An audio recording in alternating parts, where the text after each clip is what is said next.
nang nakita po. Yun sa to ni mo teacher nice na puti lagi. Of course. Hi everyone. So for the lesson nga naa nato karon, unsay title sa tong lesson? The best experience of your life. So we talk about the first week, no, we talk about wonderful opportunities or learning from our mistakes. Murag prodigal son nga naay cambio, naay change of heart.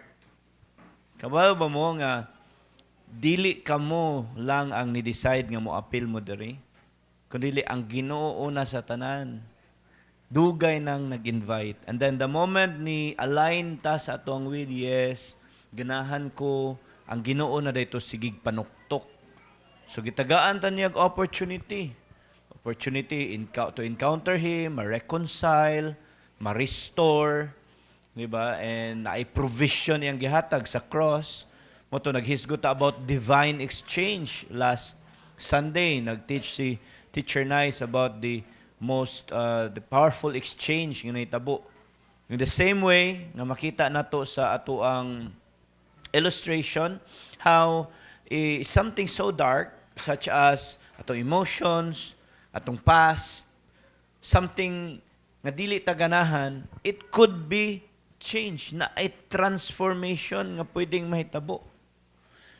A story goes, so sa kahigayon nga si Jesus nagtudlo.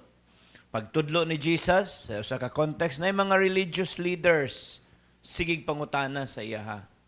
And then, we could read in John chapter 3, kung tanaw na to, no? In John chapter 3, and verse 1, nag-ingon diha, there was a man named Nicodemus, a Jewish religious leader who was a Pharisee. After dark, one evening, he came to speak with Jesus. Na-curious na siya. Kay tanan nga mga disciples, tanan nga maistorya, tanan nga maka-experience kan Jesus, mausab man ang kinabuhi. How could a person nga lame from birth, nakalakaw, bungol, nakadungog, buta, nakakita, Mary Magdalene, nga nagpakasala, caught in the act of adultery, how could it be nga si Jesus, gitagag kaalam sa Ginoo, kay para nila, basta makasasala, patya na, batua na, but Jesus gave a powerful witness, powerful words of hope. Angay magyud to siyang batuon. Kabalo mo, kabalutan, no? Ang napulong sa Ginoo, ang bayad sa sala, kamatayon. And the moment we die, bayaran gyud nato na siyang sala, ang wages of sin is death, separation from God. But during that time, ang sultiran ni Jesus, kinsa man ninyo ang walay sala, may unang mubato. Di naulaw sila tanan, nauna nila. Kasala, ramapog ko. Maka-reflect ba? So dito gipakita ni Jesus, He's a God of love, He's a God of mercy, magiluluyon siya. Ang babaeng taon, paabot na siyang batuon siya. So patay na gini, last na gini. Pero kaya may gali, gi-invite siya siyang friend, uy, apil tag life class. Di ba? May gali na yung nanguhit. Patay naman yun na to. Wa naman gyud tatay paglaom. Una pasalamati yun niya yung mga kuya, yung mga salamat din mo ginboy ta. Wa na gyud to ba. Pero mao day gipaabot ato nga takna sa mao nga babae. So kani si Nicodemus na curious.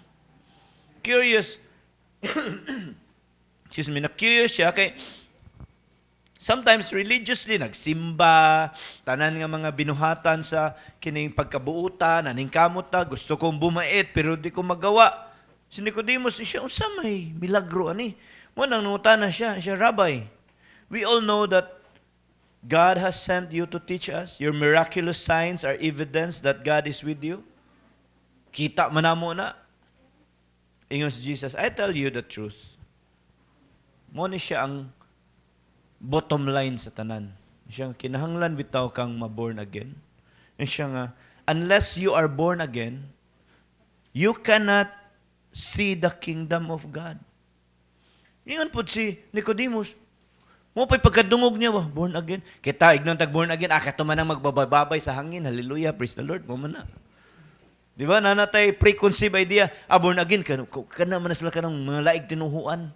Mo man na itong sabtan sa born again. Sa born again, ay kanang born again, mo man na, kanang dili ka katoliko, born again ka. Diba? Mo man na siya ang born again. But tanaw na to ang asa na gikan ng istoryaha. Si Jesus, siya mismo nag-ingon, kung dili ka ma-born again, dili ka makakita. Pero si Jesus, wa siya naghisgot anig religion nga dapat ka mo apil sa Catholic Church o sa Baptist Church o sa Pentecostal Church, dapat mo apil ka sa Living Word, sa daghan mo kay mga born again churches. But God is not talking about churches. Born again is an experience. Ignan mo tapad, experience din, no? So, ingon si Jesus, di jud ka makakita kung dili ka maka-experience. Ingon taon si Nicodemus, unsaon man ako pagka-born again? Siya nga, pwede day ang tigulang mo balik sa taguangkan sa iyang mama? Siya, pwede ba day kung matawa pag-usap? Dako naman ko. Mo nang ingon si Jesus sa verse 5, well, I assure you, no one can, kanina, see, no one can see. Karon giklaro na niya, wala gyud makasulod. No one can enter the kingdom of God without being born of water and spirit. Kitagaan niya clue gamay. Tagaan ni Jesus og context. Para ka ma-born again, ingon siya, dapat you need to be born of water and spirit. Kaya nga naman, ang tao can reproduce human life. Pero ang Holy Spirit gives birth to spiritual life. So nagkaklaro. Ingon si Jesus, okay, ikaw tao man ka, makaproduce kag tao. Pero only the Holy Spirit can make our spirits new. Lahom ni siya.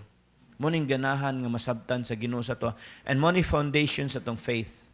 The moment si Adam and Eve na tao, okay, na tao sila, flesh, but God breathed the breath of life. Nahimo pud silang spirit. In the Garden of Eden, si Adan ug si Eva, tripartite being, lawas, kalag, espiritu. Lawas, kay na sila'y flesh.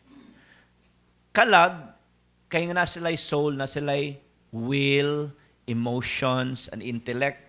Spirit, kay naa ang Spirit of God in them. Ingon ang Ginoo, okay, giginhawaan, and man became a living soul. And spirit sa Ginoo nag-dwell sa man. Mo bitaw na giingon ang pulong sa Ginoo, and God walked with them in the cool of the day. Makadungog sila sa Ginoo. God is spirit, but yet maka-communicate sila, kinampod sila spirit. Okay, atong i-clarify. Kaning ato ang mga cellphone, okay? Na may naglupad-lupad doon nga mga signal, frequencies. Kaya nga na mo text sa imo ha, nga nung musulod sa imong cellphone, nga di man maabot dito kang kuya density. Kaya na specific frequency, ang gitext 091765550008. Pag text na mulupad na, di na mutugpa sa yung cellphone, diri na mutugpa. Kaya mo man ang naay katunga number. Di ba? So, ingon ana pud na naatay frequency nga makadecode sa tingog sa Ginoo kay buhi man ang espiritu nila. Are you still following? No, buhi man. Mo nang ingon ng Ginoo, ayaw gyud mo kaon ana nga kahoy ha. Mukaon galing mo ana, di na mo ka-receive sa akong text. You will surely die. Pagkaon gyud nila. So, wa man ko namatay. Nawang lagi ko ilawas. Maka-reason man ko, namang ko emotions. Pero wala na sila kadawat sa text sa Ginoo. Kay pag-ingon sa Ginoo, Adani ba, asa mo? Lord, naarami diri. God wasn't talking about asa sila ni tago. Kita ko nang Ginoo, asa sila ni tago. Pero yung Ginoo, asa naman mo? Nganong wala man mo nahadlok na? Nganong wala man mo kakita na sa inyong sala? Okay? Na-simplify na to. Mo nagiingon ni Jesus, kinahanglan mong matawo pag-usab. You need to be born again. Nga naman, kay namatay man lagita. The moment ni kaon ta sa bunga, sa kahoy, sa kaalam, o kahibalo, knowledge of good and evil, you will die. Ingon na, you will die. Unsa may namatay? Buhi pa man atong lawas. Naa pa man tay kalag. But our spirits died. Mo nang ingon si Jesus, balik siya nga, I assure you, no one can enter the kingdom of God without being born of water and the Spirit. Kitang tanan, na born of water ta. Mabitaw na in science, in human, whatever, sa medicine, naata, so napata sa womb sa itong mama, naata sa gisod o sac or something, na amniotic fluid. Muna nga kung ma-burst ang bag of water, mapangagian ang mama, muna nang maanak na ka. Naglutaw ta sa amniotic fluid. That's symbolic of being born of water. Okay? Ingnan mo tapad, natawo ka. Wala ka na iro, wala ka na kanding, natawo. Nahimo tang tawo, kay born of water ta. Pero dili enough nga ma-born of water. Kinahanglan ta ma-born of spirit. What does it mean? Ingon sa Ginoo, kay humans can reproduce human life, makahimo man tag human life, pero only God can give birth to spiritual life. Okay? Only God can give birth to spiritual life. So sa pagpadayon, so don't be surprised, ingon si Jesus, you must be born again. The wind blows wherever it wants, just as you can hear the wind, but you can tell where it's coming from, where it's going. So you can't explain how people are born again. Manang nalibog yung ayo si Nicodemus, unsaon ba na ba? Ingon ni Jesus, teacher ka, niya wa ka kasabot aning mga butanga. Okay? And so on and so forth. And then, at the end, dito dayon nagsulti si Jesus, sa verse 16, gipakita dayon niya, kung saan nga ma-born again. For God so loved the world, He gave His only begotten Son. Whoever believes in Him will not perish but will have everlasting life. Now, kung tanaw na to, unsa ba ni ba nga pinakanindot nga experience nga pwede na tong madawat? It is the experience of being born again. Kay unas tanan, ma-open atong spiritual eyes. Makakita na ta. Makasabot na ta sa mga butang sa Ginoo. No? It's a spiritual rebirth. Dili ni siya ingon nga ritual. Dili siya kani appeal ka sa born again nga grupo. Kundi dili na open imong eyes. Nakita na ka. Lo, sala man yo. So una nataptapan na to mata, di ta kabalo nga sala. Pero the moment na born again ta, mo bitaw ng conscious na ta. Mo bitaw na nga mag-guilty na ta. So una di man ta mag-guilty. Hindi ta magbasag Bible, di ta mag-guilty kung malikas ta, di ta mag-guilty kung mangawat, di ta mag-guilty kung mamakak, di ta mag-guilty. Kung taman karon, no? Di gyapon ka mag-guilty murag kinahanglan mabrihan imong mata. Di ba? But the guilt that we experience is conviction sa Holy Spirit. Lahi ang guilt, lahi ang condemnation. Ang guilt katong gibati ni Peter, no? Sa dihang budhian niya si Jesus. Gideny niya si Jesus 3 times. His heart was pricked. Na-guilty siya. Oh, I betrayed Jesus. Pero katong nga guilt, nag-lead to repentance.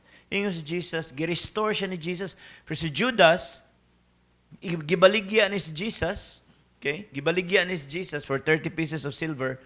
Dili lang kay na-guilty siya, na-condemn siya. Of course, nasad siya. Manong ako mong gibaligya si Jesus. Pero ang yawa, gisulsulan siya pag-ayo. Imong gibaligya si Jesus. Naghimog mga milagro. Unsa siya kamaayo. So, na-condemn siya. Nagpalayo siya. And eventually committed suicide. You know what? The guilt that you're feeling, like, kay bag-o pabaya ka. Bag-o pa kang na-born again. Nakita na nimo. Pero naapay mga things nga nag-control sa imong life. Naapay mga bugat kayo, naapay pila katuig nga habits nga kinahanglan pang mabuak. That guilt will lead to life. The moment imong isuran. Kaya nga naman, na-open naman imong spiritual eyes. Right? Munang giingon nga, usahay, labi na sa mga lalaki, panglaba, kuwaon na sa nina, ibutang sa tubig, butang ag sabon, pasimhuton lag sabon gamay, daog na. Ano yun na mama? Yun sa manin mo paglaba. Huwag mo ikuso-kuso. Diba? Abi na tog puti na. Pero kung atong iana sa hayag, ay nakita, klaro kayong mansa. Same is true sa una, abin, okay ra tong kinabuhi. Buta man ta, wala man tayo spiritual eyes. So di na to makita ang mansa. Pero karon kay duol na kita sa Ginoo, hayag kayo pag ana sa adlaw, klaruha kayo yo. Ay, namakak, ngilat, nakita na nato, magilty na ta. Kung wala ta na born again, ay pabilin ta to ngit-ngit eh. Bahala na. Pero karon na born again na ta. Ganahan sa Ginoo nga nausab. No, kita na nato nga wow, nausab ko. Okay? So usbon na nato atong kinabuhi. Mo nang manglaban na ta pag-ayo. Magamit na po tag sabon nga kanang nindot nga sabon. Na yung mga sabon sa una nga sa to mga tide naman aron. Kaabot mo to Ajax.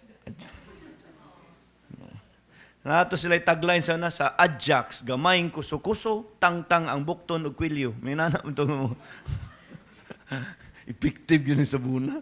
Ayaw po na, di ba? Pero kanang powerful kay nga detergent, the blood of Jesus. Kada adlaw, labhan sa blood ni Jesus atong kasing-kasing, atong hunahuna, atong kamot, atong tiil, atong heart. Di ba? Nang i-apply na itong blood ni Jesus. Mo na mo resulta siya og being born in a life of holiness. Okay? So di lang kita kay gimatarong ta sa Ginoo, gipakabalaan pagyud niya. Pwede day nga mahimo tang mabalaan. Kay muputi kayo ang atong masina, atong mga kinabuhi mausab gyud. Manang pasiaw na to sa una way batasan karon. Daghan nagbatasan. Sa una di masugo. Karon panghugas sa plato dito na. Moingon nga, no, pugas ng plato, nagbasa pa tag-Bible? Allah. Ayaw pag-ana. Di ba? Dapat masugo na. Di ba? Kaya nga naman, may born in a life of holiness. Sa una, mangupya. Sugi mangupya, di magtuon. Karon, ay magtuon na. Sa una, kita yung mangupya karon, kita ni kupyahan. Yan mo na ta, tabunan na to. Biso ko answer. Atik-atik ba? Kasi naka-experience, atik-atik, tabun. Namulili. Ano? Maulaw dito kung may tubag. Pero karon na natay kasuwa to. Natay katubag. Nabag-o naman. Kaya nga life of holiness. Diba? Di man na perfect. Di man dyan ma-perfect dayon. Pero gina-perfect ta sa Ginoo. Kaya nga naman, ikatulo katapusan, silyuhan ta sa Holy Spirit. Kanang approve, tatak sa Holy Spirit. Ang kaning new birth, maghatag siya sa, it's a work of the Holy Spirit. Mura siya tayhop sa hangin nga di nato makita, pero babalaan na ito, ginausab na dito sa Ginoo. No? And magsugod na tanan sa atong pagtuo kan Jesus Christ. Masilyuhan ta. And the Holy Spirit is very powerful because siya ang mag-guarantee. Siya ang maghatag ni mog faith nga iyahan na ka sa Ginoo. Ang Holy Spirit, kanang ingon tag sealing, mo na siya ingon nga, basta pong, kung pangutanon ka sa una, kung mamatay ka, asa makapadulong, langit, impyerno. Mintang, mga insik, pangutanon ni mo, langit ka, impyerno. Matubang tong insik ka, pila rame istorya, San Pedro. Wa mo San Pedro ko dito, may San Pedro gud may tag-iya sa Yahweh, pero anyway, kay Keys of the Kingdom lagi, pero pila rame istorya. Abot ang insik dito, yung sa San Pedro. Oh, samantaan eh. Siya lagi, namatay naman ko. Nangutana ang insik siya nga, asa bandalan pa dong sa langit? Dire. O ba?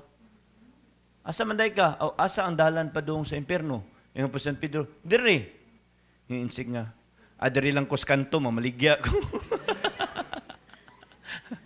Yung kusyante lang yapon, bisag batay na. Anto sa kanto. Pero di ta kabuot o asa ta. Di kita kabuot. Kung namatay ta, nagpabilin ta nga sa atong sala, ang penalty of sin, kabawata na, is death. Adto kita sa impyerno, whether we like it or not. Bisag unsa ta ka religious, adto kita sa impyerno. Ug wala tay silyo sa Ginoo. Walay seal. Kay pag adto na to sa amahan, tubang ta sa iya, unsa may rason nga makasulod ka sa akong gingharian. Ang tagbuutan man ko, Lord, wrong answer. Doon naghatag, wrong answer. Lord, nagsimba. Wrong answer. Sayop na siya nga. Tanan na itong nasabtan, nga pwede na itong ikahaylo sa Ginoo, wrong answer. Because there's only one answer. And Jesus said it. When He was here on earth, yung siya nga, I am the way, the truth, and the life. No one goes to the Father except through me. Sa una, kung mauna itong, walay silyo sa Holy Spirit. Bisag mo sa pakakabutan. Kaya mo lagi na, subjected to God's righteousness, ang atong righteousness is just like, hugaw nga trapo, tubangan sa Ginoo. Pero pag atubang nato sa Ginoo, mingon siya nga, ang anong angay man kang pasudlon? Lord, dili ko perfect. Pero si Jesus, sama sa itong illustration, nag-perfect sa ako. Kung sagrado pa, ang passing rate is 10 out of 10. May naginoog, pila imong grado? Lord, 4 out of 10 ra lagi. Bagsak ka by any standard. Pero naay grado ni Jesus ang gisubmit. Passing grade. 10 out of 10. Amen? And that's the greatest experience nga pwede natong makabot. And mo nang atong nadawatan. That's why being born again is not a religion. It's an experience. And you all had that. But God will continue to change your life. And that's why you're here sa life class. That's why padulong mo sa encounter, ayaw itugot ang yawa nga mohinder sa inyo. Amen? Let's pray. Lord, thank you kayo sa imong gugma, sa imong tawag, sa imong pag-usab ka namo. Lord, indeed, nag-abri ka sa mong mga mata, hatag ka na mo wonderful experience. Even you seal us with your Holy Spirit. Salamat, Lord, na born again me. Tagaan mi nimo bag-ong new birth because of what Jesus did on the cross. Bless these disciples of yours in Jesus' name. Amen. Pakpakan na to ang sagusa. God bless.